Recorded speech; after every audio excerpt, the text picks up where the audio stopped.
On this week's show, we're discussing Xbox's full reveal for this year's Developer Direct, some PlayStation games coming from the world of Xbox confirmed, Machine Games working on a third Wolfenstein game, and much, much more on this week's GamerGuild Podcast.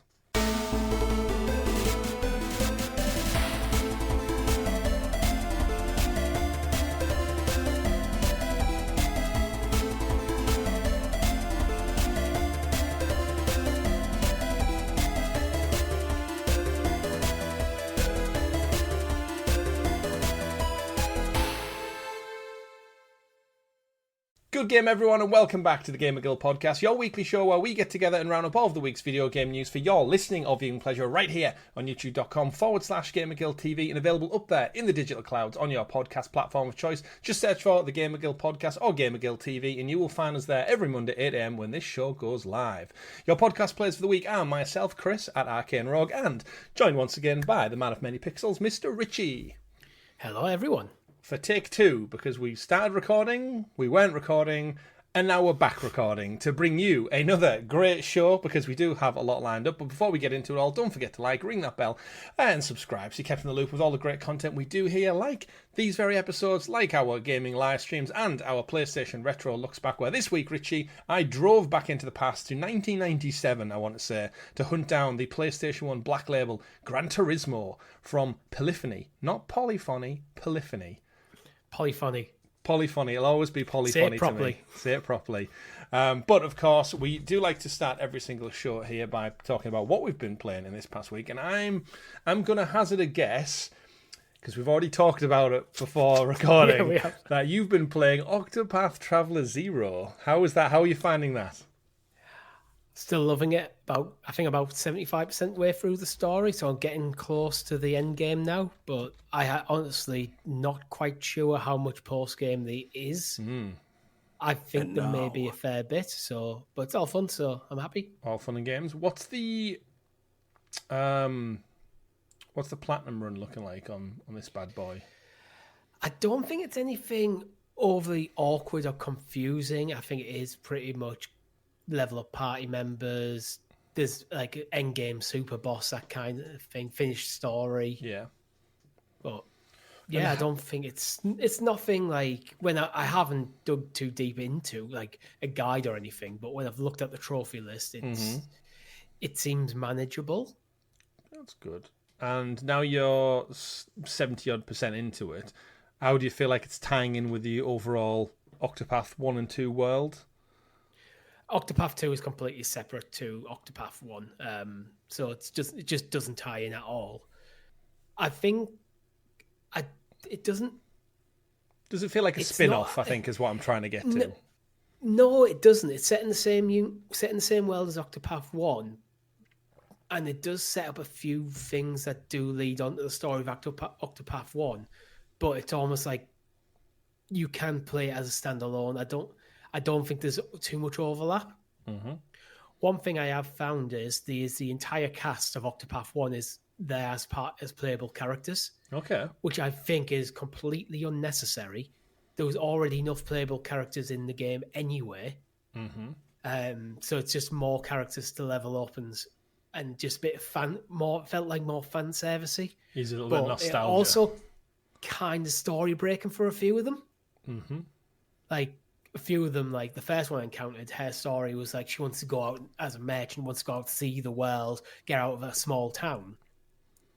But Octopath 1 set after Octopath 0, so now she's traveling all over the world with my character to then, on the start of Octopath 1, to travel the world for the first time ever again. Right, yeah. So it's like kind of like you've shoehorned them in, and I am using them because they are good characters to play with, but didn't need it. That's always the problem, isn't it, when you do kind of like spin-offs or origins, is like, how do we link it without clashing with the original source material? Yeah, some of them, I think it's expanded their story prior to when you play them through in Octopath 1, but most of them are just like, it feels like they're just kind of, and now this character's here. You remember this character? Remember this person you liked last time? Yeah. Well. And and you're about 75% in, you would say, through the story. Yes. So I'm just looking at the trophy list now, other than like story trophies. Mm-hmm. I've got to become allies with all travelers, which I haven't done yet, which is worrying. Yeah. I need to go to hell, Well, which I think is post game. Go to every location in that is in the game, which would probably include going to hell. Obtain music scores, so they're just dotted around collectible kind of things. Mm-hmm. All legendary treasures, all battle tested gear, so they just all in locked chests and stuff all over the world, and then defeat the super boss. The super boss. So I'm actually not that far, really. Interesting. I don't think. Have you got anything on your scope for afterwards? My immediate thoughts is Control. Good shout. Because I do want to play it this year, but I feel like I want to play it a few months removed from Requiem. Is it Requiem? Right. No, it's Resident Evil. Resonance. What's Resonance? Yeah. So it's not like Control back to back, but too much Control. Have a gap. But I'll wait and decide, and when I'm like pretty much closing out the game, maybe sprinkle some Alan Wake in there. It's installed. Oh, it's ready to go. I like it. The PS5 version. Yeah. Good. Similar vibe. I've been playing Indiana Jones still, so just kind of chipping away at that while I recover from my dislocated shoulder. Don't know what the bruising update is on last week. Oh, that's pretty bad. Yeah, it's still kind of there.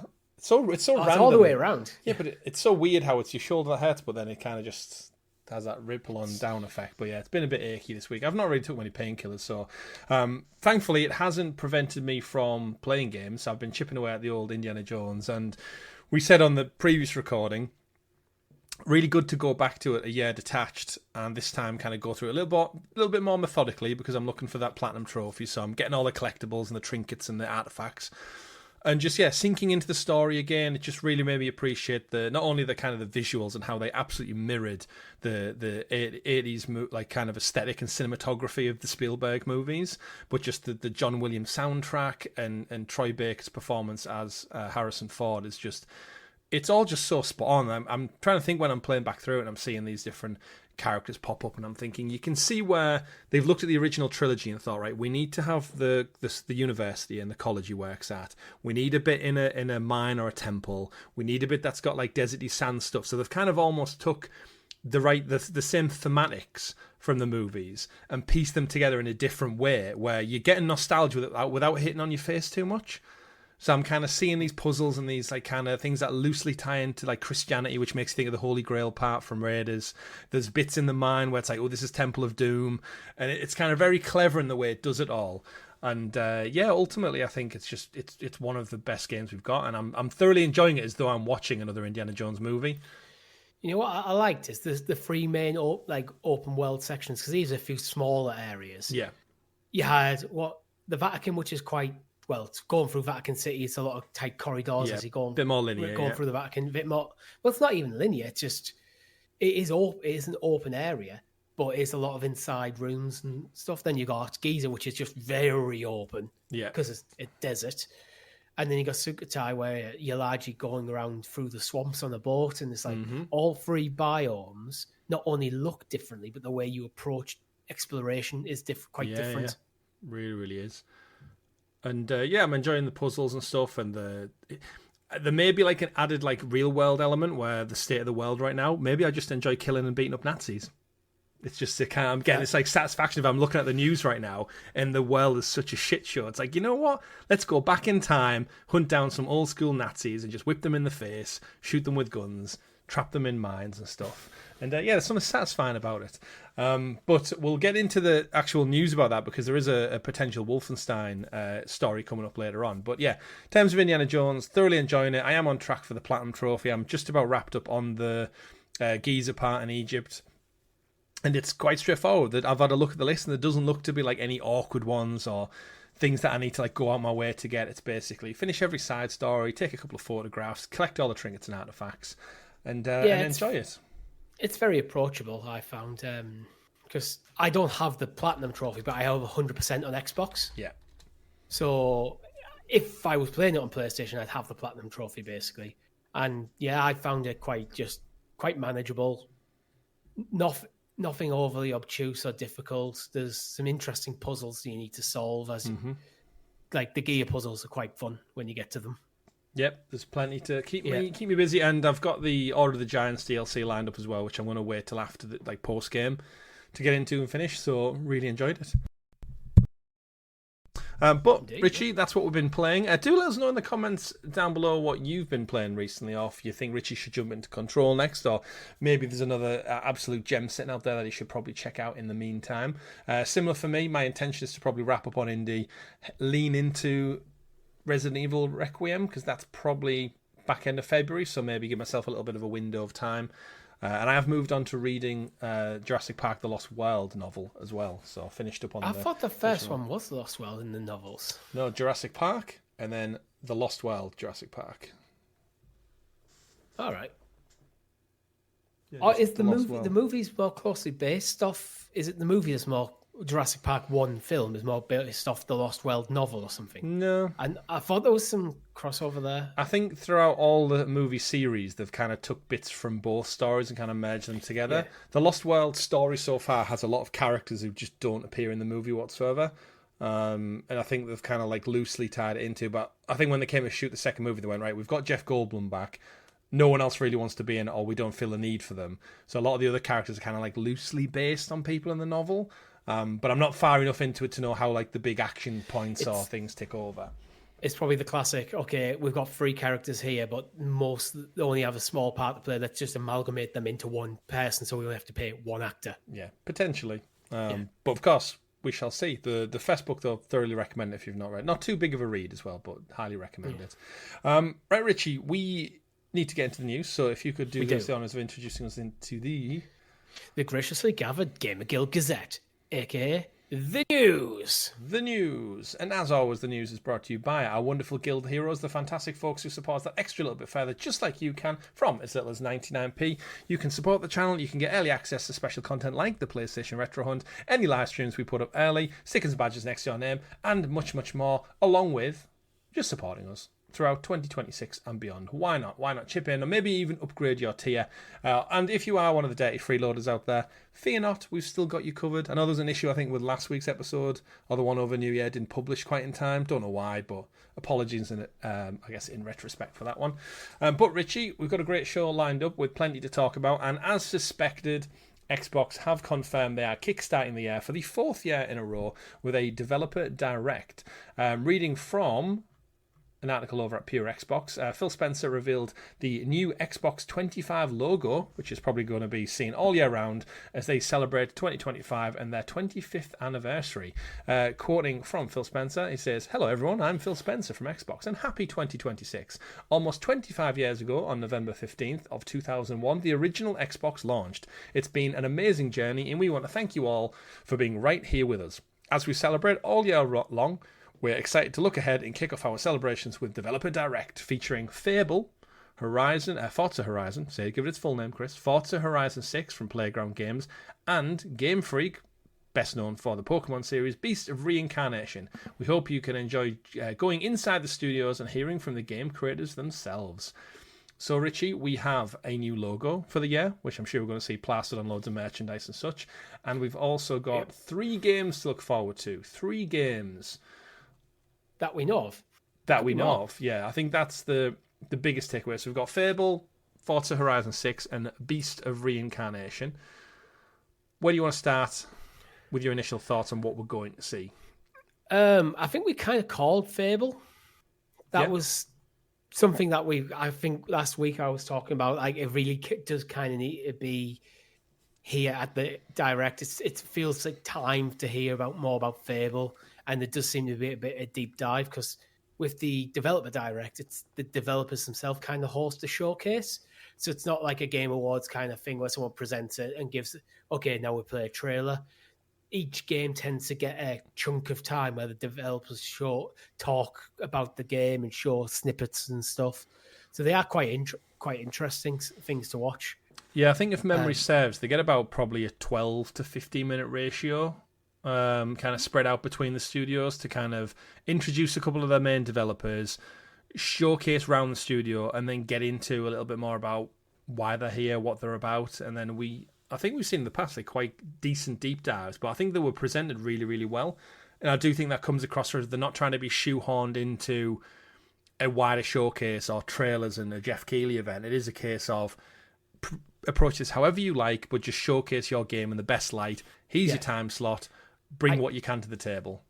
I'd imagine Phil Spencer and the team are looking at what they want to do before they go, yes, that's fine, and give them feedback. So it's not just a free for all, but it's like you've got a 10 to 50, you've got a 10 to 50 minute time slot. Come on, what have you got? Show the people. Be passionate about. Talk to some of the staff working on it, whatever it is. I think Fable is the one I'm probably most excited to see. Yeah, I'm curious to just see what it's about, because again, it is a reboot from the original game, so it's kind of not only the visuals are obviously going to look totally different, but how they want to approach it. Because remember, Playground, not the original developers, they were liquidated a few years back. So this is the Forza Horizon studio pivoting from making racing games into making a story-driven action-adventure game with obviously the classic narrative, the British comedy sprinkled in. I think from this developer showcase we need to see some gameplay, and do we think a date? Surely has to be a date by now. If there isn't a date, I feel like it will be, you'll find out more later in the year kind of thing. But I feel like they probably do need to stick a date on it. And I think that date should be 2026. But that's what they tend to do with the dev directs as well, don't they? It tends to be, these are coming out in 2026. So yeah, I think we need a date on it. I'm thinking probably still the second half of the year. But do you think, because again, it's this thing with them celebrating the 25 years, how much they're going to push into that kind of November window when they officially celebrate, or is Phil Spencer planting the flag in the ground saying we're going to celebrate all year long in January by saying, just because our official date is November 15th, you are going to see a lot throughout the year. Yeah. Well, he has said that the Xbox 25 logo you'll be seeing a lot over the next 12 months. So I feel like they are probably positioning themselves to celebrate the anniversary of Xbox across the entire year. Yeah. And this is kind of the first foray of that. Yeah, which I don't mind. I do think so. Forza is a big IP for Xbox. Yeah. Fable is a return of a big IP, and a new action adventure game with an RPG stuff going on there.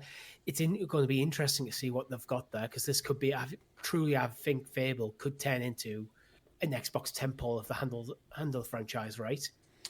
I mean, it needs to be something, because when we've kind of assessed Xbox over the last couple of years, and for every bit we've enjoyed, we've also looked at them and kind of scrutinised them for not doing that much different. Gears, seemingly, don't really know where that sits at. The Gears of War remastered didn't really blow the doors off.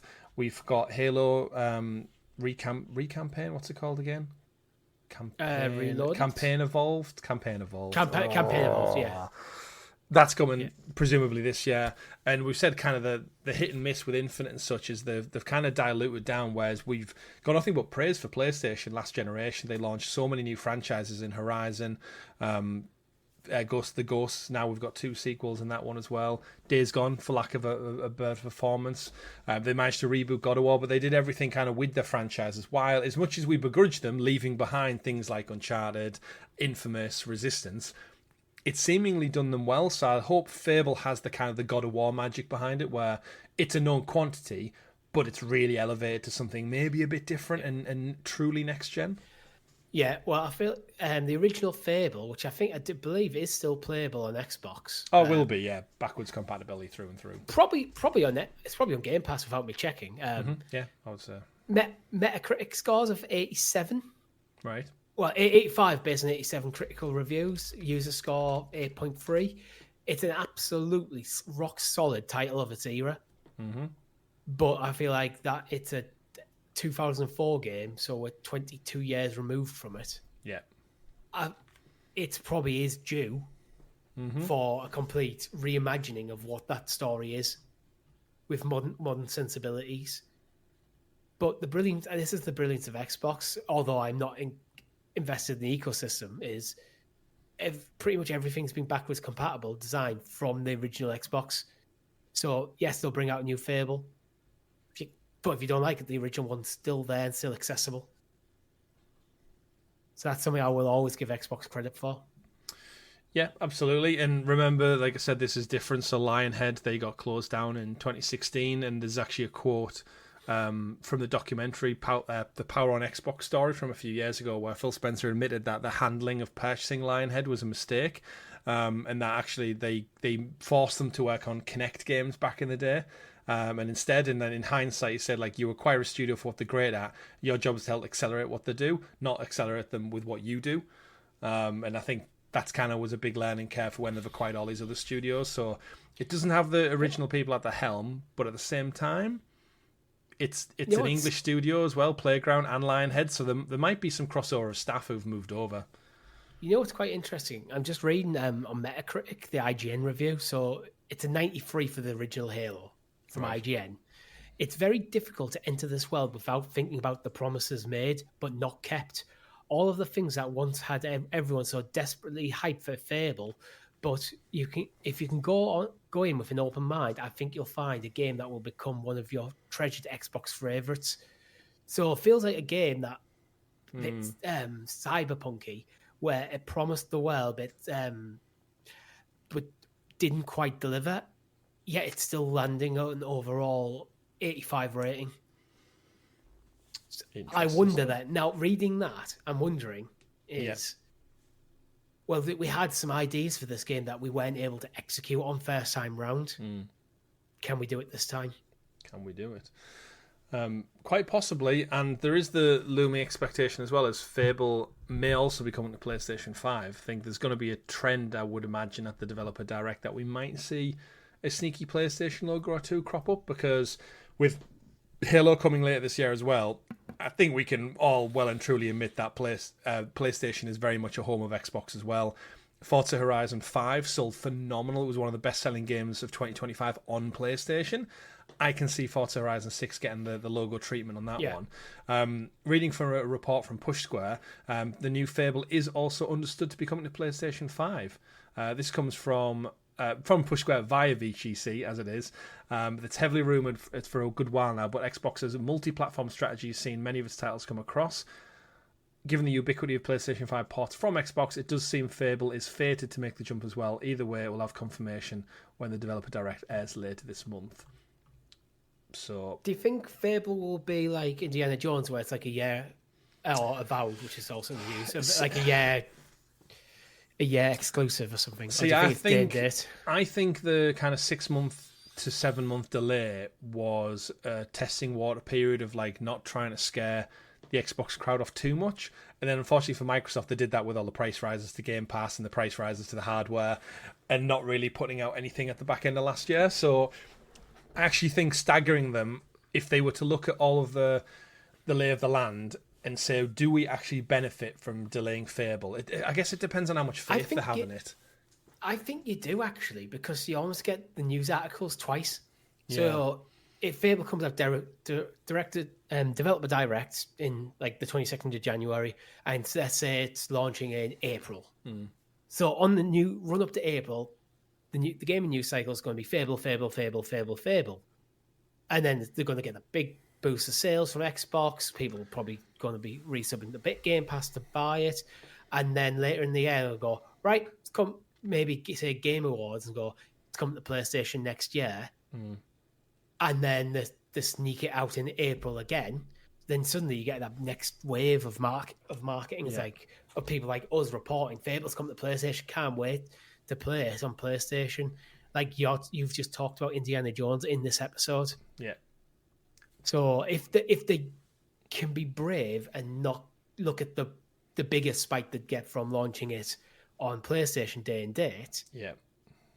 If they can hold the nerve and go, you know what, that spike might be lower next year, but will still be there. But it depends what the gaming landscape's looking like as well, with Grand Theft Auto later in the year. And the key caveat of all is it has to be good. If Fable comes out and it isn't as good as everyone's hoping, having a release on another platform, having another news cycle isn't that great if your game was average to begin with. So, but you need to back yourself, and if it's not good enough, then why are you making it? Other questions need to be asked, absolutely. I tell you what will be absolutely great though, Richie, and that is Forza Horizon 6. I'm pretty much sure the last 5 entries are all 85 plus on Metacritic. I don't think there's been a bad Forza Horizon game. So much so where they're pretty much ditching the mainline simulation series and just committing to Horizon, it would seem, based on a few insider conversations between 10 studios and Playground Games. We have only seen a tease so far. We know it's going to the beautifully stunning country of Japan. So, do you think this one gets a PlayStation 5 day and date after this huge success of 5? Because this is kind of a different beast, isn't it? I'm looking at the wiki page for it, and it's okay. So the wiki page under development is saying it's confirmed to be launched on Windows and Xbox Series XS in 2026 with a PlayStation 5 version releasing afterwards. Who's that? That's from report by Eurogamer and IGN. Right. So yes, it's coming, but not immediately. Right, that's fair. That's fair. Yeah. And I guess they've already got the known quantity there of when it released, when 5 released many years later on PlayStation. That's all gangbusters. And you know PlayStation tend to take a long time to get out Gran Turismo. You tend to get like 1, maybe 2 per generation. Even Gran Turismo 7, I feel like, is still plentiful. Not that they're the same game, but brand awareness. I think year's exclusivity is probably what you need. Or they might not have even made a decision. It might be looking at the playing numbers, at what point does it plateau or start trailing off, or sales numbers and all that kind of stuff. Wait to get that data before you make a decision when it's coming to PlayStation. Yeah. I'll tell you what will be an interesting analysis, actually. When Forza Horizon 6 comes out on Xbox, how many people on PlayStation go and pick up 5 again? Because they'll go to look in the market and go, well, 6 isn't available yet. 5 is heavily discounted. Yeah, exactly. And it's that clever, kind of the meta marketing that goes on with it. It's a known quantity. It's going to look stunningly beautiful. The gameplay is going to be some wild arcade fun, and it's going to sell really well. So it's arguably one of Xbox's, if not Xbox's, biggest guaranteed hit. It's oddly enough, it's kind of boring to talk about because it almost feels an absolute shoe-in to be an amazing racing game. Absolutely, and it'll probably be up there with a lot of game nominations at the end of the year for best visuals, best sound design. Oh, 100% best sport game, that kind of stuff. Yeah, maybe not story driven, but you never know. Best action game. Best action. And then the third game is Beast of Reincarnation, which I can't even remember really off the top of my head what this one looked like. I know we were shocked that it was Game Freak, and we were absolutely blown away by Game Freak, why can you not put this energy into your Pokemon visuals? Why do we always have to have that cartoony art style when you can make something like this? Because Pokemon is Pokemon. It's aimed at children and the limitations of the Switch. Exactly. But I know what you mean. Game Freak, they have made other games in the past, but stretching it out, we've got Beast of Reincarnation, which it strikes me something like a Souls-like game, which is where I think my interest kind of dies off a little bit. Yeah, same. I think it looks absolutely stunning, but when you look at the Steam tags, Souls-like is very much up there. Ugh. So it's which it's a shame because as someone who hates the genre, respects it but doesn't like to engage in it, it puts me off playing games like this. Yeah, to be fair, I'm getting Kena Bridge of Spirits vibes, which I guess was like a Souls-like light. In a way, but I do really wish all these developers would just realize that if they just release a difficulty mode at the start, how nice is it when you start a game and it goes, do you want to just enjoy story? If you just want it for the story and a bit of action, just try and move yourself away from that tag. Just get yourself away from it, even if it is kind of in that kind of vein. Because as someone who I'm not a fan of parrying in games, I'm not very good at it. I don't like banging my head against the wall to defeat massive bosses. If you can make a game difficult without getting that tag and just, I don't know, it feels very formulaic.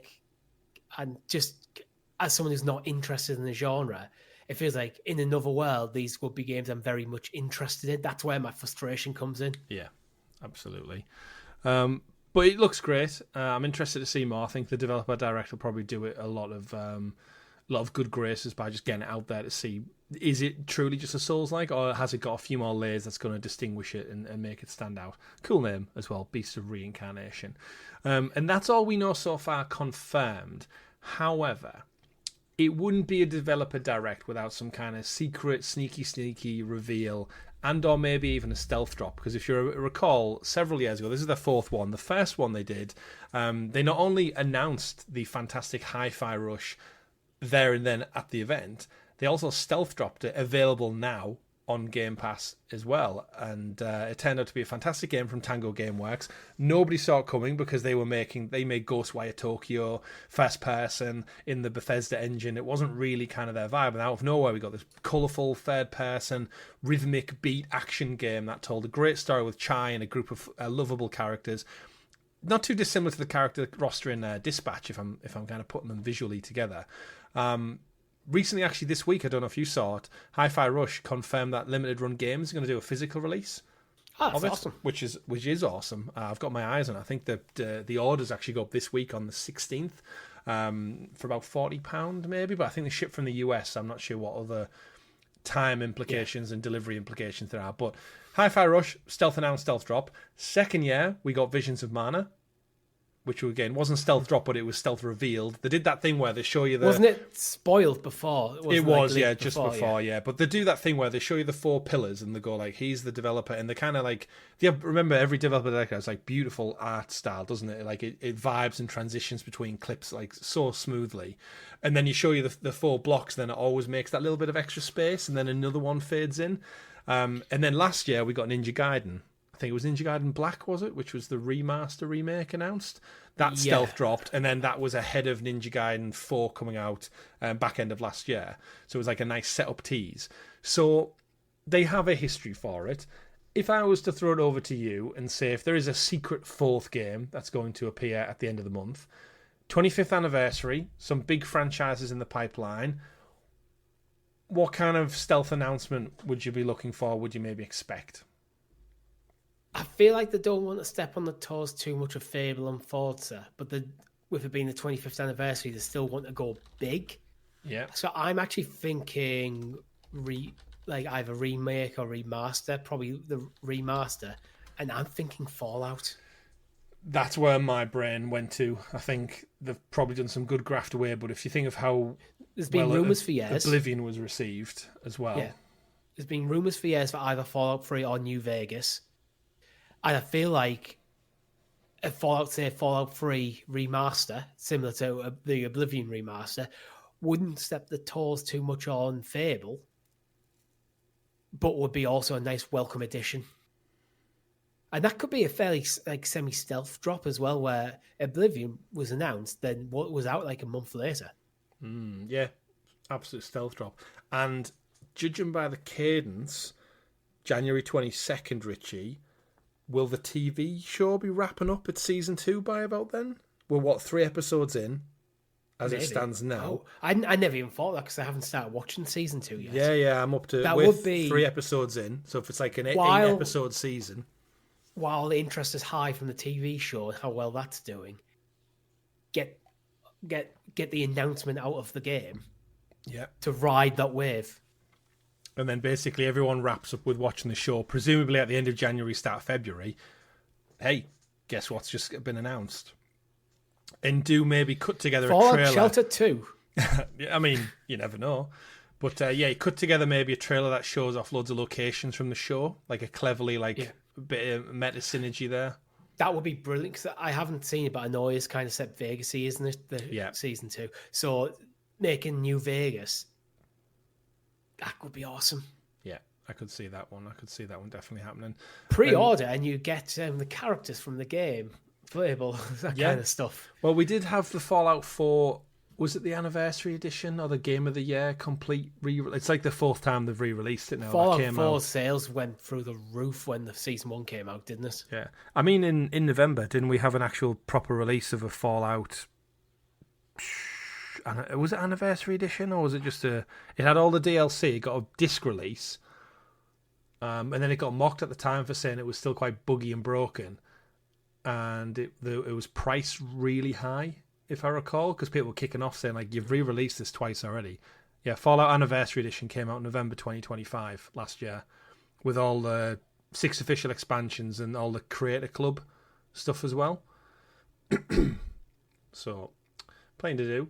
One of the ones that I suspect we might see, and I've seen it touted on a couple of other podcasts going around, is that with it being their anniversary, and we know probably Gears is a given. I think they'll save that for their summer showcase. We do have Halo Campaign Evolved already confirmed. I could see them maybe doubling down on their anniversary and saying, like, Halo is our biggest prize. We showed you a little in-engine snippet of what it's going to look like, but it did come under some criticism, if you remember, just being the campaign. Do we maybe see them officially announce that the remake will also have multiplayer? Halo multiplayer re-evolved kind of thing. But will as a separate title? Yeah. Which starts incorporating the multiplayer maps from all the Halo games. Yeah. So you've got your campaign, but if you just want to play multiplayer, it's its own standalone thing. Yeah. Which I think would be a good move, because then, unlike previous entries where every iteration you have to drop it, and that's kind of the issue that Call of Duty had every year, didn't it? And then Warzone kind of stepped in, and I think Halo multiplayer as just a free-to-play platform would probably be the best thing for the game going forward. Then you can add in all the old maps, you can add in new maps, you can add in new characters and game modes and stuff. But you don't have to keep trying to iterate every couple of years, hit the reset button and go, right, everything you liked about Infinite, everything you liked about Halo 5, forget that. It's a fresh slate. And it's similar in a Call of Duty world, but Call of Duty is Call of Duty. It's a different beast entirely. And decoupling it from like a mainline single-player title or co-op title gives you the opportunity to keep adding to the game and keep the lovers of the Halo multiplayer, keeping that live. Yeah. Where I feel like as you get further away from Infinite, the game dies off because it's such a long time to get to the next mainline entry. But if you're constantly adding, it's all your typical games of service stuff, season passes and stuff. Yeah. Hey, we're going to drop some more maps next year, all that kind of stuff. Reworking stuff in that could work as well. Yeah, I agree. And it would also give them an opportunity where if the campaign Evolved is received well, the campaign for Halo 2 could again just be an add-on. They wouldn't have to do a whole new multiplayer for the second game. It could just be like a purchasable campaign mode that you add on to the free-to-play mode. But truthfully, I would save that for a Halo Direct. Let's just go big with Halo Direct. We're going to talk about Halo Campaign Evolved. We're going to talk about the future of Halo multiplayer, and we're going to talk about the next mainline entry in the Halo series. Bang, bang, bang. He's the beloved game, remade in all its glory. Yeah. He's how you're going to experience multiplayer going forward in the best way we can possibly conceive. And here is the next mainline game. That would be an awesome triple whammy to announce this year. All the games wouldn't have to be this year. Maybe Campaign Evolved is, maybe the multiplayer is, but the next mainline Halo got to whet people's appetite to go. Yeah, about time we talk about that. Triple whammy. Yeah. Any chance we see Gears? Like, are we feasibly going to get a 2026? Sorry, a 25th anniversary where we get a Halo, a Forza, a Gears, and a Fable, all in 1 year. Like every big pillar of Xbox bang on their anniversary year. You know what? It could happen. Gears E-Day is slated for 2026. I'm wondering if these games for this Direct are first half of the year, and they're going to do another one for the second half, which might be where your Halo and your Gears start coming into play. Because if these are like kind of tentpole titles for the year, they're taking up quite a lot of space already in the year. Hit Fable, Forza, Beast Reincarnation, and then the fourth game. Yeah. Which is assuming it is a secret game that they haven't announced yet. It's not going to be Gears E-Day. Yeah. Yeah. Very true. Very true. So yeah, it could be. It's arguably going to be another massive year for Xbox. Obviously, the ongoing conversation is also that they've got new hardware potentially launching this year as well to celebrate it. So I don't think they would showcase the new Xbox console at this event. They would absolutely save that for later in the year, I feel.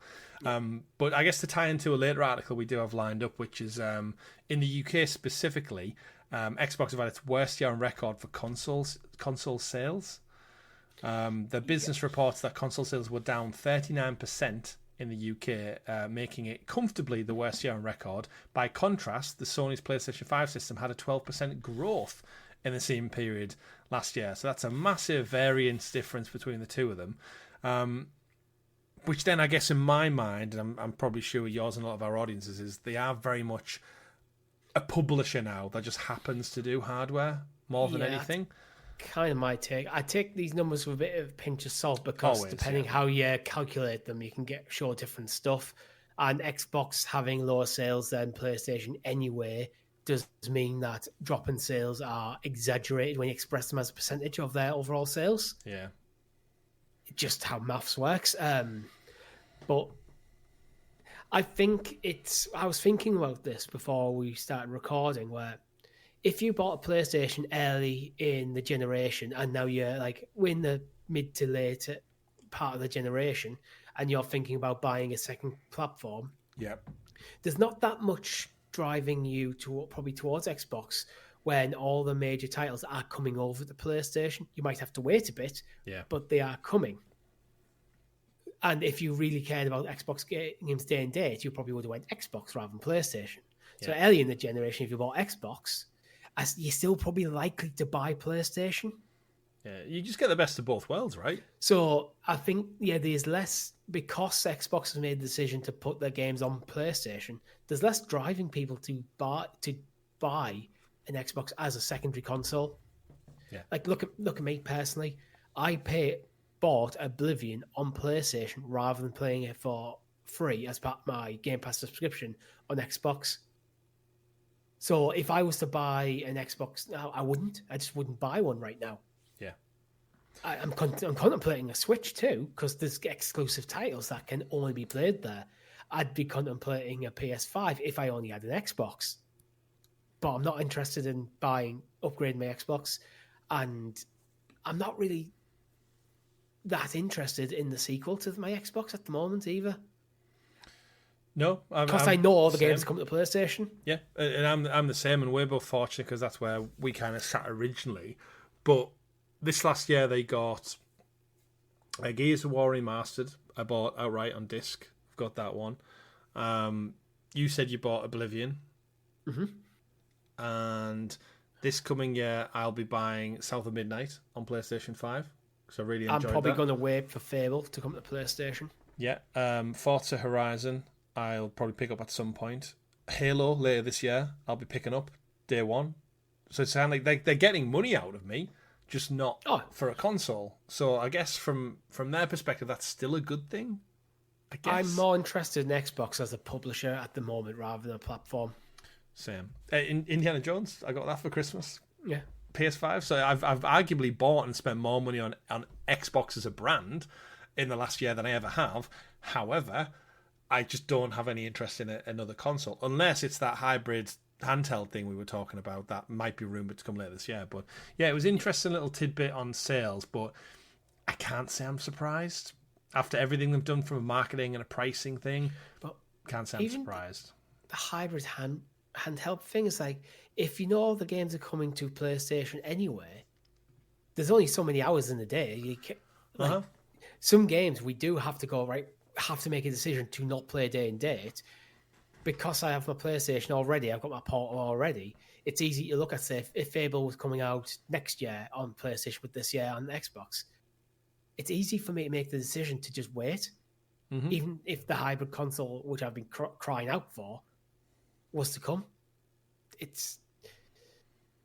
So I don't know. It's just one of them things. I feel like that console that I was wanted from Xbox should have come before the decision to stop making their games exclusive. Yeah, it's a little too late, isn't it, when it comes down to it? But keeping on the trend of conversations that are going to go along that avenue, we also have a story ahead of the Developer Direct that Avowed, which was the Obsidian Entertainment RPG that came out last February, March time, can't remember, is getting a year anniversary update to celebrate its anniversary launch. Comes with a bunch of other factors, including new companions, various character availability, new weapon types, new races, photo mode, new game plus mode, and more. But not only that, 17th of February this year, it's also, Richie, going to come to the PlayStation 5. So. Now, I really enjoyed Avowed from what I played. Me too. It just came at that time of year where my brain immediately moved on to the next thing. If I remember, even on Game Pass, I think, did South of Midnight come out almost like 2 weeks after as well? Because I played Avowed. Yeah. We did a first look on the channel. I enjoyed it. I was playing it. And then I totally fell off, which, if memory serves, I jumped over to South of Midnight. I was getting quite into it, but the fact that I felt like it was on Xbox or PC was the thing that meant I fell off. That was what it was. Avowed that made me make the decision to buy Oblivion rather than try to play on Xbox, because it's just not how I don't tend to play that often in my office. Yeah, which is where my Xbox is where my PC is. I play most of the time on my portal on the couch next to my girlfriend. That's just how I tend to play games nowadays, and has been for quite a while now, probably about last year or two. So it's not a new development for me. So that's what made me, although I really enjoyed Avowed, that's what it was. I was finding that was a game I'd be playing when she was at work. Yeah. But when she wasn't, then I wasn't playing it. And so that could be maybe 4, 5, 6 days where I'd be playing something else, and my interest just shifted. So I'm actually interested in this coming to PlayStation. It's not a day-to-day purchase. Yeah. But I would like this game in my library on PlayStation. Yeah, same when I'm kind of like reflecting, looking back at it. I know we said kind of leading up to it, it was lacking a bit of identity. And then when it came out, we got our hands on it. I was pleasantly surprised of actually, I really enjoyed everything I played of it. I just got moved on to other things. So yeah, I'm with you on the same thing. I don't think I would buy it day one. But if it did come to PlayStation, well, it is coming to PlayStation 5 with all the bells and whistles, and it had like a decent price point, or it was in a sale later on, I think it's one that I would like to get back to. Because I'd always said I was never too big on the first-person RPGs, but thanks to Game Pass and from the opening couple of hours I played, I did genuinely enjoy it. So I think Avowed is one of those where a sequel similar to Outer Worlds 2 could probably really elevate it quite a lot, and I'd like to see Obsidian have another crack at like an Avowed 2. You know what? The standard edition on Xbox digitally is only 40 quid. Yeah, I'm expecting about that for the port as well. Yeah, the premium edition, which gives you skin packs and digital art book and original soundtrack, is 50 quid. So personally, I wouldn't be interested in the premium edition, because it's just, I don't think that extra 10 is worth it. But 40 quid, if I had time to play it, it's good enough. It's not exactly. It's definitely worth the money. Yeah, I would agree with that. Yeah. Obsidian just smashing it. Still somehow able to get more games out. And then flip-flopping away from Obsidian, we've also got the, I guess, lesser-known Xbox action publish RPG, Towerborne. Has been totally reworked for the PS5 release, also coming this February. So it's been in early access and Steam release since May 2024. Xbox since May last year. It's now heading to PS5 on the 26th of Feb as part of its full 1.0 release. Towerborne has actually been free-to-play title up until now with some cosmetic microtransactions, but it's pivoted out of early access into a full paid product at $24.99.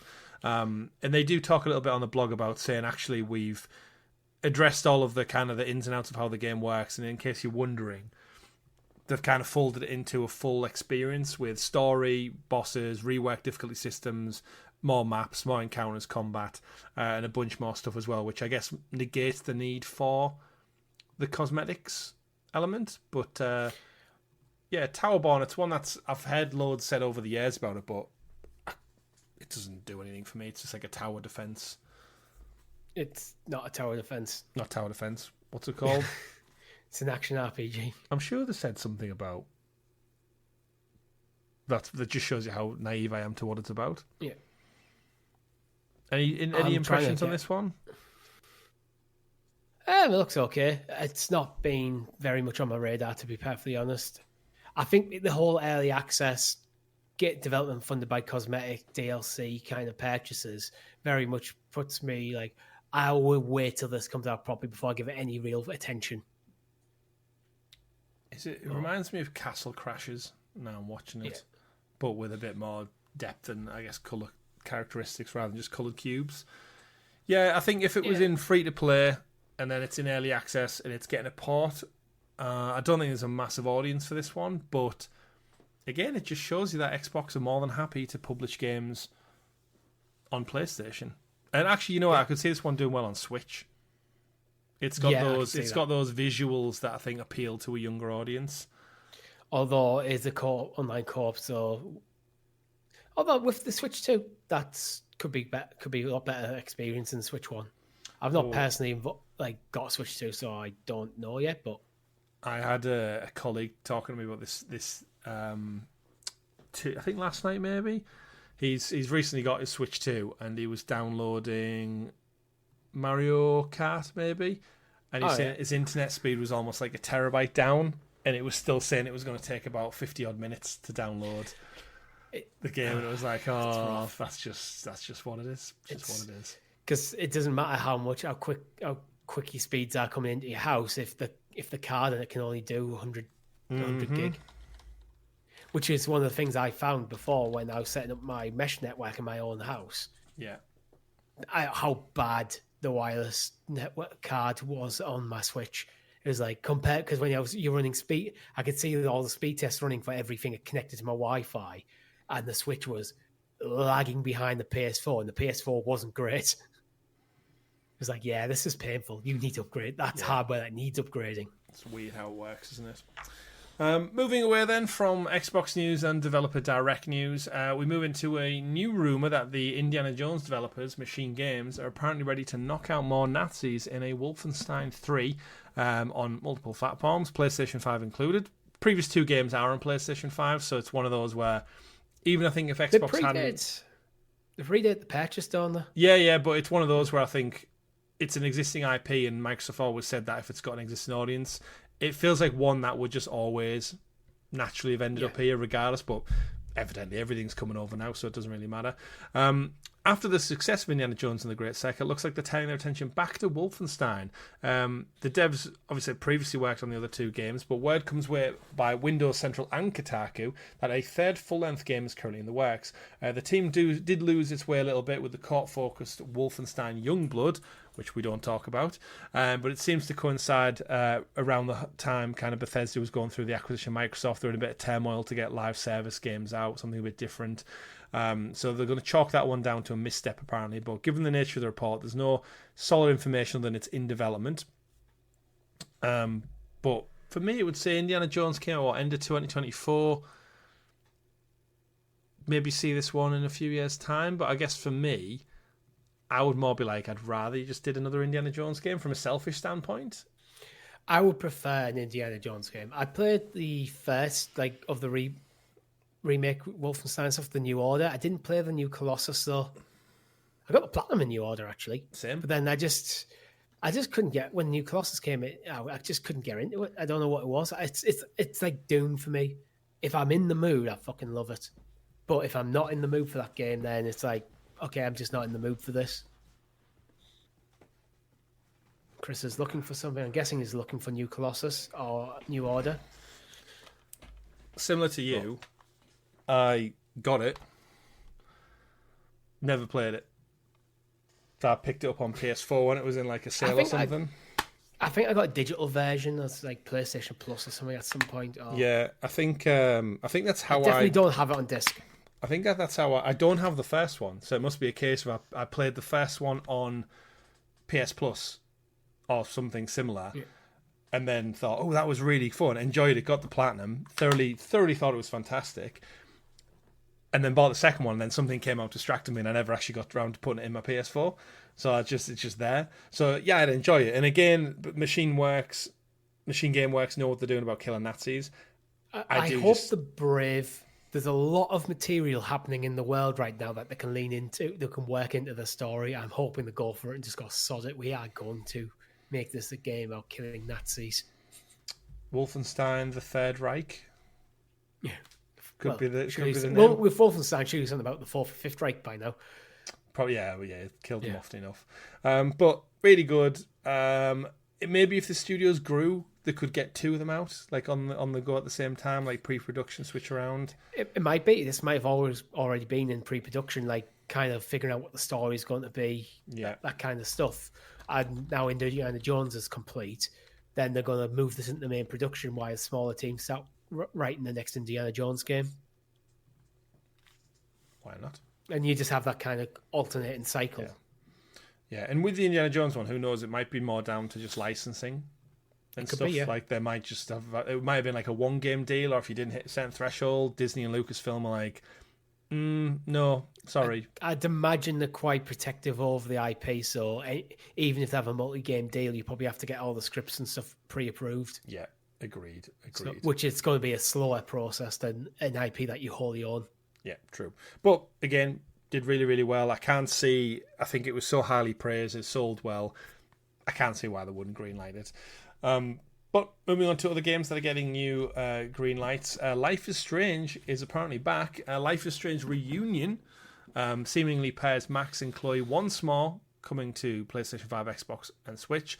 The upcoming game is going to be likely received richly by fans of the franchise, as it sees protagonist Max Caulfield reunited with Chloe Price, BFF, an eventual love interest from the original game. The blurb describes... Spoilers. Sorry, the game's like 12-year-old. I'm just reading from the blurb. Chloe Price was Max Caulfield's partner in time. Losing her is Max's greatest regret. Now Chloe has come to Caledon University, haunted by nightmares and impossible memories. Chloe needs Max's help, but Max is already in crisis. In 3 days, a deadly inferno will destroy the campus. So obviously we had Life is Strange Double Exposure. We did. That came out in 2024. No, that was true. No, that was True Colors. Oh yeah, Double Exposure is like the most recent one. Isn't the most recent one by Deck 9. So it sounds like the story is going to be set in the same place as Double Exposure, but somehow they're going to bring somebody back. Yeah, I don't know. Life is Strange.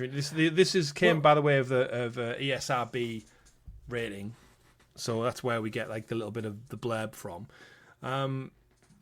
I don't know how I feel about this. I kind of feel like they should maybe move on. I don't know because I haven't played Double Exposure, so it's hard to know where Max's story ends up in that game.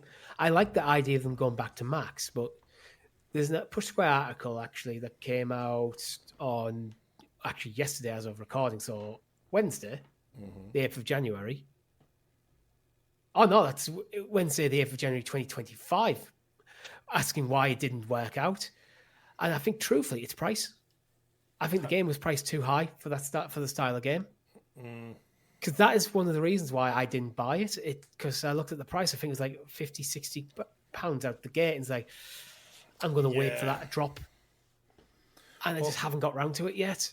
Yeah, because we enjoyed Life is Strange. We enjoyed True Colors when we played through it on the channel, and. I thoroughly enjoyed the characters, the development, the gameplay. Again, very Telltale-esque. It was almost like a spin-off of a Telltale game. And I think similar to you, I think when we saw Double Exposure, really hyped for it, and then when it came to launch, I feel like it came also out at a time when there was loads of stuff coming out, like back end of 2024. And I thought, I'll get round to it when I have a bit of time to sit down and play a slow-paced game. But they've clearly got their engine down. They clearly have the characters. And Deck 9, who took over from Don't Nod, if I'm right, clearly want to stick on to the Life is Strange franchise. Square Enix kept all of the IP when they got rid of Don't Nod. So, yeah, I've been waiting to see this like in a decent PlayStation sale or something for Double Exposure. The idea of bringing back Chloe. It feels like maybe because the last one is this one of them Robert Downey Jr. comes back to the MCU kind of vibes. What you're saying? Chloe's going to be Doctor Doom? Yeah, because Max didn't work on her own. Let's bring Chloe back. Maybe. Like, what do we do with this franchise? We know there's something good here. We just need to find it. But yeah, I think it was overpriced on launch, and that kind of put a lot of people off. Yeah, I mean, how are they going to bring her back? She has time travel powers, right? So it depends how what ending you did. Yeah, true. Because that's the thing with Life is Strange 1. It had multiple endings, which is kind of one of the things where I think people probably didn't like Double Exposure for. Yeah. Because it probably forces you into one of the endings, but that might not be your experience. And now they're bringing Chloe back. That absolutely, definitely pushes you in a certain direction. Yeah, certainly does. But yeah. we'll see. We'll probably hear more. It's not going to be developer direct, you don't think? Like reveal? No. Doesn't seem like it, but I'm just thinking with the timing of the rating and then the announcement of that. It could be. I think we'll see it in the summer. Most likely like the Jeff Keighley thing. Moving on, a couple of controller colours. PlayStation blog revealing the Hyperpop collection with 3 new designs for PlayStation 5 accessories launching this March. Today we're sharing the first look at the Hyperpop collection. 3 striking new designs for the DualSense wireless controller and PS5 console covers, with glossy black shifting into vivid neons. Each finish introduces the all-new aesthetic into the gaming setup. We've got Techno Red, turn up the beat, Remix Green, stand out, and stay locked in with Rhythm Blue. I'm not going to go into the artistic nature of these controllers, but I will say the red one looks pretty damn fine. Thoughts? I think there's too much red. I think the red with the gradient, I think it goes too high. I'd almost like the gradient to taper off a little bit lower. Because I'm looking at it and going, I would not have that in my living room. I like it. Are you talking about the DualSense or the cover? The cover. I'm talking about the controller. My same thought. I would use the DualSense. I personally prefer the blue one.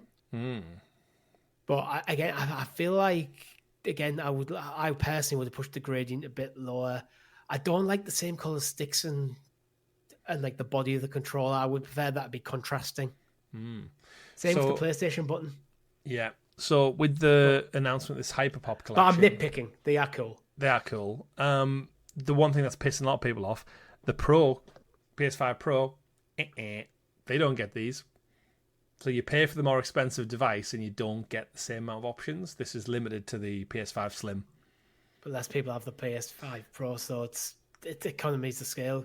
Unfortunately, guys, True. It's just the way the world works. True indeed. Yeah, I do like the red one just as a standalone DualSense. I actually haven't showed you this yet, but I picked another controller up. Of course, I did over Christmas. I got the all white nice. Pearlescent one. It is white. It's like a monochromatic one. I got that. I reckon it was when our friend recommended. I think our friend was looking for a controller because did he melt his? Yeah. Did he say his girlfriend melted them with her curling iron? I don't know how that happened. I don't know how that even happens. Without starting a house fire. Truthfully, I think his son likes to absolutely adores Crash Bandicoot, so he's probably been playing Crash while she's been looking after him. Things got put down, that kind of thing. Yeah, destroyed it. But no, I was fortunate enough, a colleague of mine put it onto me, and I managed to get that one for $34.99. Yeah, I think it was, which I was like, almost when I saw it, I thought, I can't not. It's usually $64.99. I'm still rocking standing white. Look at that. So you didn't like the two-tone, do you? I don't like the two-tone on them. I still think it looks terrible. And on the console. Yeah, I think that's why I prefer the solid gradient ones. I don't mind the gradient ones they do where it goes two-tone because I think it's not. I don't know. It looks nicer, but I'm not in love with these, to be honest. I like them, but I'm not. It's not like, if I was buying a new controller, this is what I'd go for. I think there's still nicer controllers out there. Probably the Astrobot one would be my pick. Yeah. Still. Well, seeing as though we both have the OG PlayStation 5s anyway, we can't get these covers because they're for the Slim. So we're also shafted out of it. But if you don't like those colours, Richie, good news. We've got some new Joy-Cons coming up as well. Nintendo have just announced that they're going to do a purple and I forgot what the other colour is. A purple and a teal? I don't know what they're calling it. I'm not quite... Light purple and light green. They're the official colour names. Oh, such a sexy name for that one. Nintendo have revealed for the Switch 2 coming 12th of February, 2 brand new colours. Part of Nintendo today, they said, still sticking with the black contrast colour scheme. We've got, light green. I like them. Yeah, they're like pastel-y colours, aren't they? They're nothing to write home about. I think they look smart because I'm not a fan of like garish stuff when it comes to gaming. I think these it's like that little drop of colour. It's nice. To be honest, on the console, they probably could do with a little bit more because it's just like the ring around the control stick. And I would prefer, truthfully, if I could, just to buy 2 of the same colour rather than mismatched. But I'm with you on that one. Yeah. But it still doesn't beat my Zelda one. No, definitely not. But 'tis the season. seemingly, for coloured accessories and a bunch of other things. Right, rounding out the rest of the show with just some quick fire news stories. We've got Ark Raiders may have just surpassed 12 million lifetime sales, according to analytic reports. Kicking off 2026, they report that combined between Xbox, PlayStation 5 and PC, that as of the 4th of January, which is the biggest day in terms of sales, with active users roughly about 3.2 million players across all platforms. Daily copies sold start to stabilise in early December, as a well-timed 20% discount across all platforms over the holidays also boosted it. So all things said and done, we're looking at 12 million plus sales, which will have made at least $350 million in revenue. Ark Raiders appears to indeed be maintaining a strong momentum since last year, and doesn't half put the willies of PlayStation with Marathon due to launch later in the summer, I think, as well. Well, truthfully, I can see why it's selling so well, because one, it's reviewed incredibly well. When games like this, games of service stuff, are reviewed very well, loads of people flock to them. Because while I'm not particularly a fan of games of service, I accept I'm in the minority here. And if you look at Loaded, which formerly called CD Keys, which I still think is a better title for a website, you can pick it up on the Xbox Series X for 25 quid right now. Ooh, which is, if you're hearing good things and it's a game that you're interested in, that's easy money to drop. Yeah. I saw an article this week saying the reason it was priced originally at $39.99 was because of Helldivers. They said they'd looked at that model, and because it doesn't mirror Helldivers one for one, but it does in terms of the PvP co-op nature of playing, and that you're shooting AI enemies and you're dropping in together and you're extracting. Price point for the style of game as acceptable to gamers. Yeah. Where if you the higher you push that price, the more people who are maybe on the fence about it or waiting to see about, let's see how the reviews go, the more likely people are just to hold back. The lower the price, the more people are willing to go for it. But conversely, if you go too low, people go, it must be just cheap shovelware. It's that kind of nice price point where people go, there's quality there, but it's not, it's accessible. Yeah. I mean, that's exactly this one of the success stories of Expedition 33, right? We saw the reviews come in and it was priced out 49. I think both of us picked up for maybe 44, 45. Because we bought it on the show, didn't we? We were just reading the reviews thinking this is way too good. We had a look and I think Amazon had it for quite reasonable. And it was like, you know what, I think I picked up for 42 in the end. Physical copies something for 42. Like that. I can't remember how much I paid, but which for the game of the year, for nearly every outlet, £42 an absolute bargain. What value for money indeed. So yeah, really pleased. My household's to hear about getting 2 playthroughs out of it. Yeah, that's even better, half price. But in terms of that, though, no, really happy to see Ark Raiders do well. I do think it sets a good precedent for future pricing of games, but it's one that it's still on my pipeline. I know Lee, one of our viewers, Cloud Gaming Dead out there, always saying it's need to get on it, but I feel like I've missed my window now. But you never know. After Indiana Jones, you never know. There's a weird side story to all that as well. I know on last week's show, I shouted out a random Steam sale popping up for Detroit Become Human. That was £3.20 something on Steam. And we had a little chat about that game and Quantic Dream taking so long to get Star Wars Eclipse out. Funny enough, a story over at Insider Gaming popped up this week saying Detroit Become Human just sold 1 million copies in the last fortnight. Out of nowhere, one of the best games of probably 2018, but albeit a long, long time ago. Randomly saw a massive surge on Steam, seeing a year-over-year increase of more than 22% in terms of sales, meaning it's generated a whopping £1.6 billion in dollars off the back of the storefront generation. Detroit Become Human, Richie, I praised it last week when it was just popped up as a random Steam sale, and seemingly, the player count as of January 4th has jumped up 25,000 players. Entirely because of this podcast. I mean, I'd like to say it was heavily influenced by that, but truthfully, it's influenced by the drop from $40 to $4. Oh, 100%. But could you imagine having a game, as a studio, as Quantic Dream, we said, their income, they don't have any live service games. It's purely just story-driven narrative. And their last game that came out was 2018.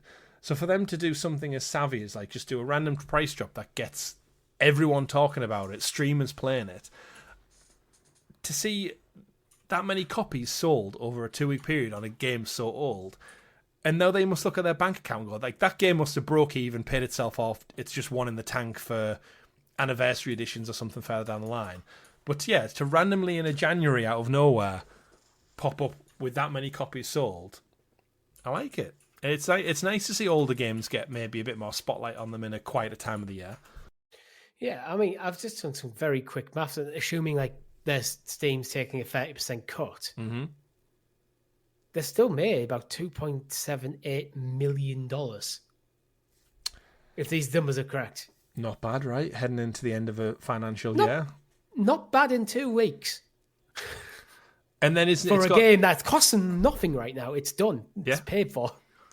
And then that's where you wonder the kind of groundswell of it now being in the news cycle. It'll probably sell more copies, even if the price has gone back up, because people are streaming it, people are talking about it, it's in the news.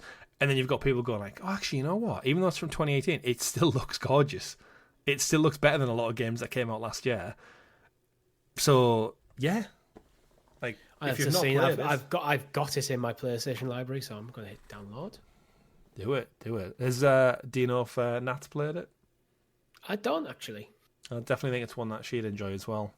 But yeah, Detroit Become Human. It's a smaller title, isn't it? So it might be a nice palate cleanser between like Octopath and Control, but I'll see. That's what happens with gaming. Yeah. Another one that's seen a really big boom is Avatar Frontiers of Pandora. Sees a boost in players after the Avatar Fire and Ash box office dominance. The DLC in third-person mode came out just before Christmas, but we've seen a massive peak where their original all-time players for 24-hour period was about 10,000 on Steam.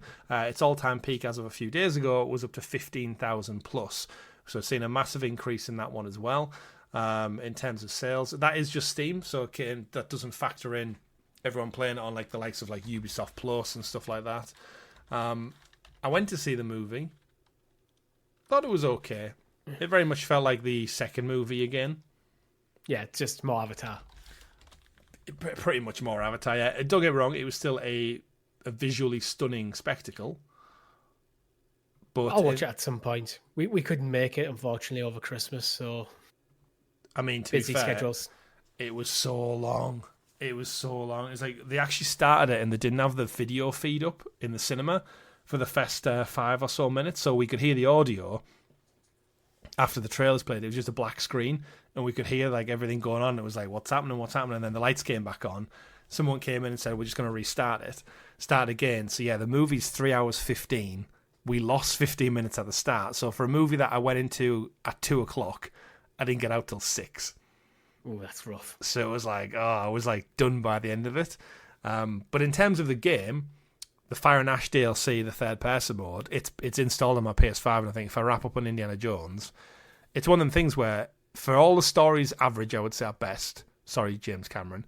But the world is beautiful. And Ubisoft are, if anything, Ubisoft are fantastic at making a beautifully realised open world. So this has me intrigued. I'm going to jump back into it once Indiana Jones is done. But yeah, again, what I like to see is just older games getting praise. A resurgence. Yeah, it's just, there's something satisfying about it. And especially the ones that maybe don't get their dues first time round. I think with a lot of Ubisoft games, people look at it and go, yeah, it looks fine, but it doesn't look like a must play. And then later on, they'll bring out a DLC like this and go, oh, I remember that game. I was kind of interested in that. It's and 10 pence. Then you look at the price, and go, you know what? Now's the time. Yeah. So I think this is just one of them times. Are you playing third person or first person? Oh, third person. Every day. Like, I did the first look on the channel in first person. It was like, again, I enjoyed it. But ultimately, the one thing that really has got me back in is the potential of playing through it in third person. That's fair. Looks good. A couple of quick fire ones. Nintendo expands Switch 2's GameCube library with another game. We've got Fire Emblem Path of Radiance, which was originally teased on the library last year. It's now been added to the update as part of the Fest update of 2026. Originally released on the GameCube in 2005, this one pops over onto the online service. I'm guessing you've never played Fire Emblem Path of Radiance? No, to be honest, Fire Emblem is more of characters that make the way to Smash Bros. For me. Yeah, that sounds like there's a lot of Fire Emblem characters in Smash Bros. So, But I'd be inclined to give a Fire Emblem a go if I had a Switch 2 and could play the GameCube games and had time to play them. Because it's a series, it's a long-standing series with a good reputation. So I was like, it could be worth trying. Yeah, I couldn't hazard a guess. I did an episode of PlayStation Retro Hunt that's in the bag, and I was kind of mulling over during the recording of like how many entries in this said series there are. You must be talking 30 plus at this point. And I was like trying to tally them all up off the top of my head. I was like, oh, it's way too many to even think of. So we shall see. Like the Witcher books, there's lots of those books, and I don't know what order they come out in either, because there's kind of some prequels, some not prequels. Did you know there was a new Witcher book out last year? I didn't. I haven't actually read any of the books. I don't read. Oh, you'd really enjoy the books, actually. I would enjoy them, but I just don't read. I just never have time. They're really good. I remember when I started reading them, I think when the Witcher Netflix series started, and then I went back and started The Witcher 3 for like the fourth time when it got the PS5 patch, maybe? Yeah. Maybe. Really enjoyed that. And then I realised that actually I thought I had the full book collection, but then there was 2 more books that came out before it. So I'm guessing he wrote some and then went back and did prequels. And then randomly heading up to Christmas, I was wandering around. I think I picked up the new Dan Brown book.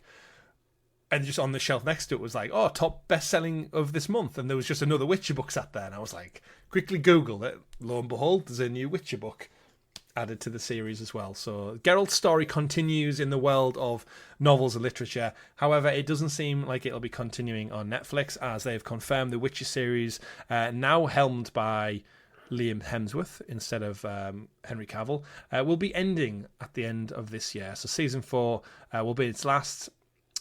It never really recaptured the magic from season 1, did it? No.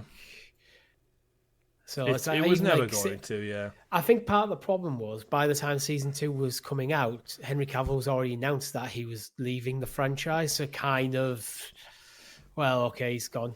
Like, they killed it. Oh yeah, he's doing one more season and then he's gone. So I don't think people just didn't turn up. Yeah, no, I didn't. And same. With season 1 and 2, I made a point of getting a Netflix subscription to watch, and I just never went back. Same. Me and the wife really enjoyed it. And then when we learned Henry Cavill was gone, it just killed our interest immediately.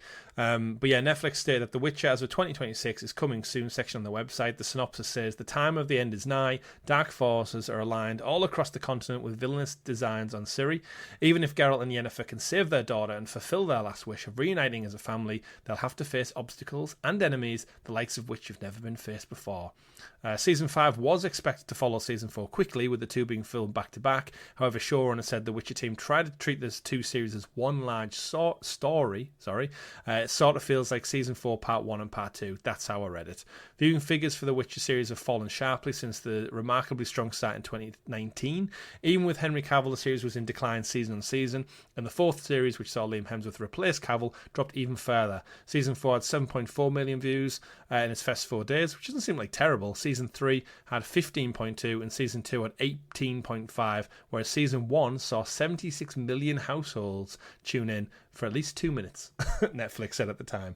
At least 2 minutes. Yeah, it's probably one of them, if when we look at our YouTube visions, it's like you've got X amount of views, but the average view time is like 1 minute 46. But I feel if you're a company like Netflix reporting numbers, you want to go, right, we need at least 20 minutes on an hour episode. At least 10% of the episode people have watched. Yeah, I agree. So yeah, it's a shame. What could have been? It could have been like the next Game of Thrones, or just kept going and building, but it's a shame the way it all ended and they weren't able to, like, because of Henry Cavill's like passion for it, it's such a shame they couldn't kind of come to some mutual agreement that benefited all parties, where it was like, well, just let, like, if he's not keen with the direction, maybe with him being your star man and such a big nerd of it, maybe let him direct, front run, oversee, produce, like anything to resolve some of that, it. But I think there was also some of he got the Warhammer opportunities. So it's like, well, I'd have to abandon The Witcher probably to take that on. If you remember at the time, he was brought back into DC as Superman, and then he had a cameo in, I want to say, Black Adam at the end, facing off with The Rock. And it was like, oh, everything's going to get hype. And then James Gunn took over and went, no, that's all scrapped and gone. So he was almost like brought back in as Superman, which would have probably been a few movie commitments for another Justice League. cameos, team-ups with Batman and stuff, and then it was like, nah, we don't. So I think he got royally fucked over in the last couple of years on many fronts and agreements. Yeah, well, I think the whole Justice League mustache thing kind of screwed him, but that wasn't entirely not his fault, so it's just kind of shitty for him. Indeed. I mean, he's made a lot of money, and he's been Superman, he's been Geralt of Rivia, and now he's helming the Warhammer franchise. He's doing fine. He's doing fine. And yeah, when he's back with Warhammer, that'll be the next big nerdy thing anyway, hopefully. I've said many times after playing Space Marine 2, I can see Warhammer being like the next big like Game of Thrones, like fantasy high thing to take over. I think that's what he wants to make. He wants to like it to bridge into the mainstream, doesn't he? Yeah. Into mainstream nerddom. And then the final quick one is The Last of Us Season 3 is starting to roll over. I've seen reports this week of like Bella Ramsey saying like scripts are done and such. Surprise though, Manny, who if you've only watched the TV show you might not be familiar with, but he's an important character in the game, was played by Danny Ramirez, who is from the Falcon Winter Soldier series. He's Falcon's kind of like right-hand man. I forgot what he's called. I don't think is it Red Wing? He's the... No, Red Wing's his bot. What's Sidekick. I'm going to call him Sidekick. Yeah. Very Torres, memorable. Someone Torres? Yeah. Yeah. Likeable, but again, the character of Manny is quite important to it, and I thought he was actually really good casting for him. Seemingly they're going to replace him. He's got some clashes with his other TV commitments, possibly with the MCU. He is due to appear in Doomsday as well, along with a few upcoming things. So he announced it that as a loyal, upset because of it, but it has to happen. It's one of them things, I think, because even though he's an important character in the game, I think he didn't get that much screen time at all in the show, which makes me think that maybe actually all the time he had like a winter hat on and his mustache. I think if you recast him, you're not really... If you get someone with a mustache and a beanie hat... It's not going to be... Yeah. Your average it's not going to be overly shocking. Notice, no, but it's a shame he didn't get to kind of fully revitalise the character in Season 3 and show you kind of what that dynamic's about. Which is probably when he's going to take more of a bit of a leading role, actually, isn't it? Which is why it's a bit of a shame, because I thought it was good casting anyway. But Richie, that brings an end to this week's episode, and with every episode we like to end with what we've not what we've been playing. This day in video game history, in fact. We're recording on January the 9th, 2026. Any games stand out for you? No. None. Are we still in that shitty quiet time of the year? Yes, we are. Unless you want to talk about Pocket God from on the iOS from 2009. I really don't. I'm looking through. God, there's some crap that comes out. 101 Dino Pets 3D on the 3DS. January the 10th. Nope, not seeing anything there either. January the 11th has Resident Evil 4 on the GameCube back in 2005. That's a good get. And then that's about it. My Sexy Neighbor, January this year. Last year, 2025. 23 years ago, January 12th, SimCity 4 came out on PC. But yeah, January, quiet time, eh? Quiet time. It's probably why people go back into their Steam libraries and play Detroit Become Human for £3.29. Oh well. You're probably not wrong there, actually. It's a good time to put that sale of that on. Just tide you over till February when games start coming back out. Absolutely. But hopefully, Kingdom Hearts HD 2.8 Final Chapter Prologue. 2.8 Final Chapter Prologue. What in the fuck is that? That makes no. That's a fever dream. But this episode 126, is not a prologue or a sequel. It's simply just the next episode and a long-running episode of the GamerGuild Podcast, where we get together to round up all the gaming news for your viewing and listening pleasure. I went Dutch there briefly. Thank you to everyone who's tuned in. Thank you to everyone who watches along on free feeds. Shout out to our GamerGuild heroes, of course. You can find us here every single Monday, 8 a.m. If you've not checked out the rest of the content, I would highly recommend going to check out the Gran Turismo PlayStation Retro Hunt. We'll have news about the Xbox Direct coming in the next couple of weeks and everything else in between. But until then, my name's been Chris. And I've been Richie. We've been GamerGuildTV, bringing you all the gaming news. And remember, folks, play whatever makes you the happiest. We'll see you next week. Goodbye. Bye.